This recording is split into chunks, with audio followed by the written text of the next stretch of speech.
We just say, asik-sabog. Or, pinaka-cute food name. Tag-awa ng mata. It tells a meaning in it. No, may meaning doon, no? It's either yung tanaw classmate, nagkakaon ice cream, or yung tanaw ni mga wag na sabot, or tired ang bata. But they are in your classroom. Okay? Ito mo pa tuloy ka sa reset amon ka, birit-birit ka. Tanaw ang ayos na naman daan na nag-impact in your classrooms. Good if siya nabusan. How about if there will be more than 2 or 3 or more than 5 na kids? And those kids are with this kind of physical concern. For interesting. We have lots of materials, but here comes the reaction of the child. It's different. It could be like Ghana. Maybe because, why would be siya sa bahay? Ibugtos sa mama, bibira, isapos. It can melt down ang bata with catchers by na haircut, ipasok sa classroom nato. It can receive a total behavior. This one. Even though itong awareness, di pa kayo ba muswat? No, pero ato na lang yung naampat, may kanang dito say, nagkinalang sa help. And he needs help.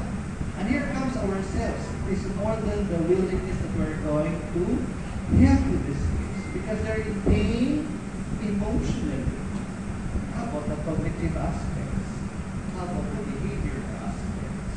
How about the logical aspects? Nakapatayan? Or this one?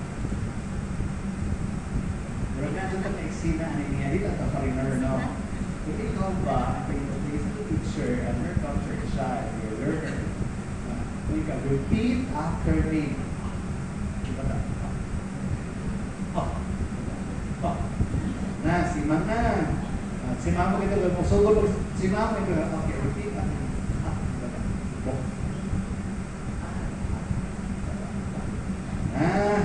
Mas ma'am, pagirong na damay. Ang hindi mo, tentacles na, pag-ino po.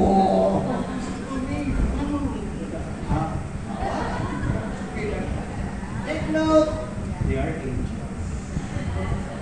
They are angels. Ayaw suka pa ang pag-wings. Ayaw suka pa ang halo. Wala ka, hindi nakakaala. So anytime the child will react differently sa usual, may nagkakang angel,